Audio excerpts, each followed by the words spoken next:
The British royals have posed for a new formal photograph. Of course, your eye is drawn to the Duchess of Cambridge, Kate Middleton. You notice there, she's the only splash of color in this picture. But take a close look at her. In a very, very unpleasant situation. She was vilified.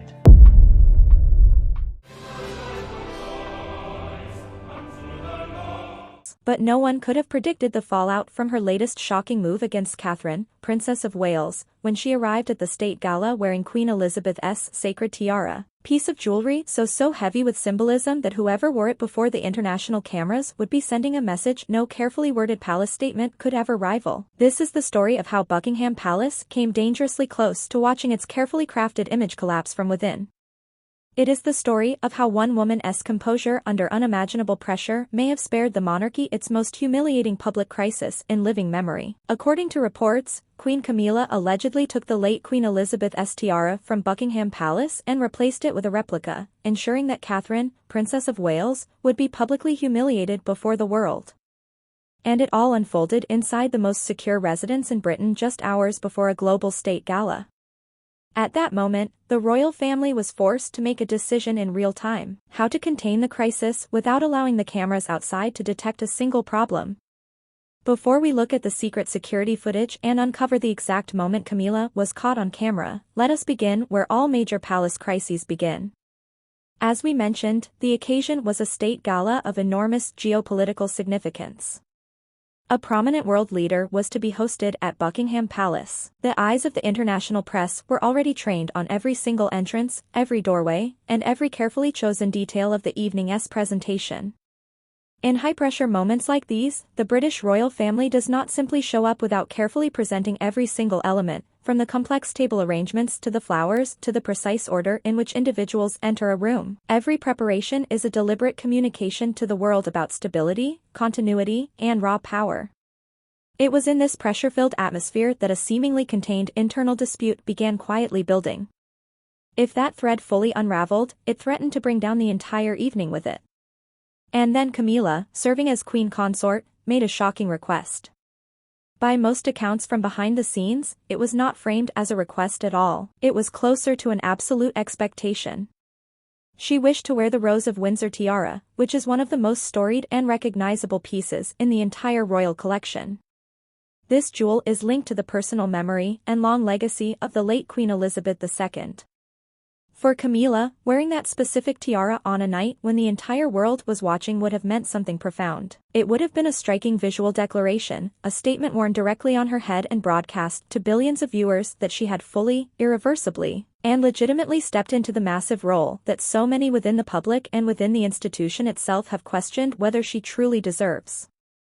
The request went directly to Princess Anne, who has spent decades navigating the precise, unforgiving choreography of palace life without ever losing her footing, did not flinch.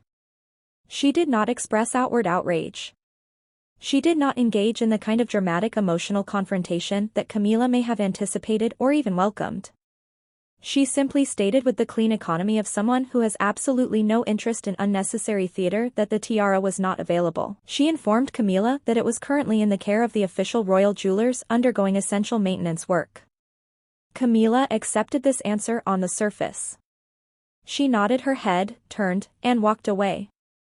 Those around her in the administrative corridors may have been briefly fooled into thinking the matter had been completely resolved. It had not been resolved, but that was only a pretense because within hours confidential information began moving through the palace as information always does in high-stress environments where knowledge is the ultimate currency.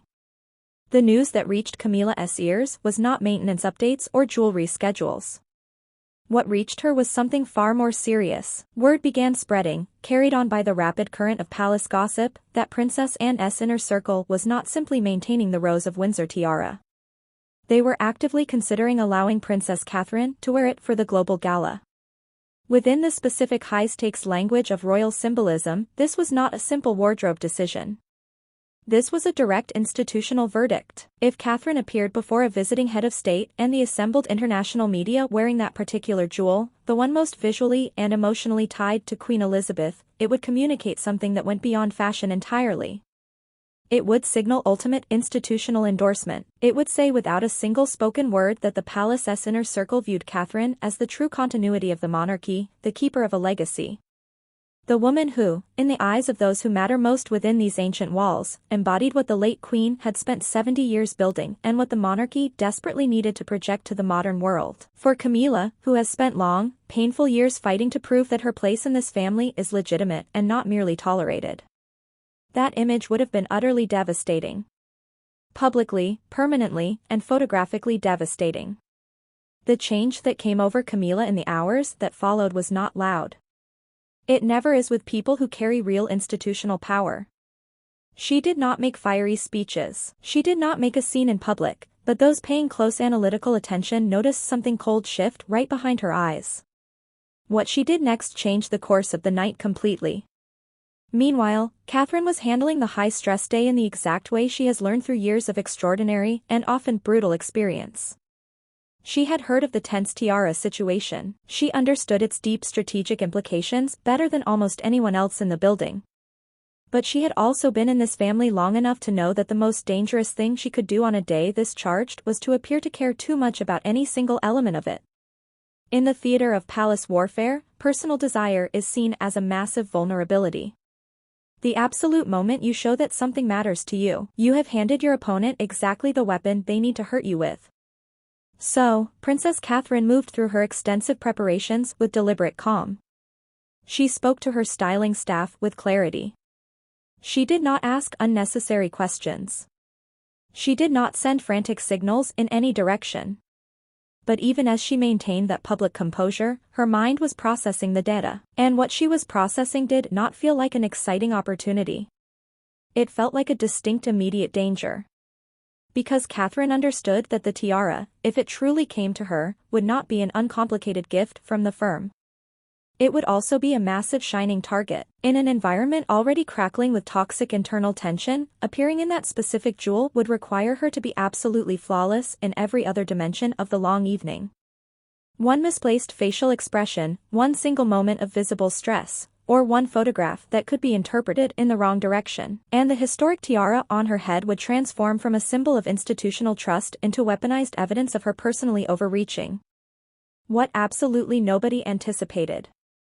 Not the elite royal security team, not the veteran palace staff, not Princess Anne, and certainly not Catherine herself, was that hidden events were already in motion that would make every other concern in the palace feel entirely secondary. The Rose of Windsor tiara suddenly disappeared. One moment it was being transported along a highly secure familiar internal route within the palace walls. The next the heavy sealed box arrived at its final destination and was found to contain absolutely nothing. There were no signs of forced entry on the lock. There were no signs of a physical struggle. No high-tech alarms had been triggered. No unauthorized personnel had been detected by the hallway monitors. And there was no visible breach in any of the strict security procedures that were supposed to make such a criminal act categorically impossible. The first immediate reaction among the select staff who discovered the empty box was not loud panic. It was something infinitely colder and more paralyzing than panic. It was the silent, terrifying recognition that this was not an administrative accident. Royal accidents have messy edges, confused timelines, and multiple possible explanations. This specific disappearance had none of those things. This was perfectly clean. And in security terms, clean is the most frightening outcome of all. It meant someone knew exactly what they were doing. They had the highest level of access, the internal knowledge, and the ultimate patience to do it without leaving a single fingerprint behind. The palace went into an immediate total lockdown. Exits were secured without any visible disturbance. Digital access logs were immediately pulled and heavily searched. High-definition surveillance footage was retrieved from the central grid and placed under urgent frame-by-frame review. Staff movements in that specific relevant window of time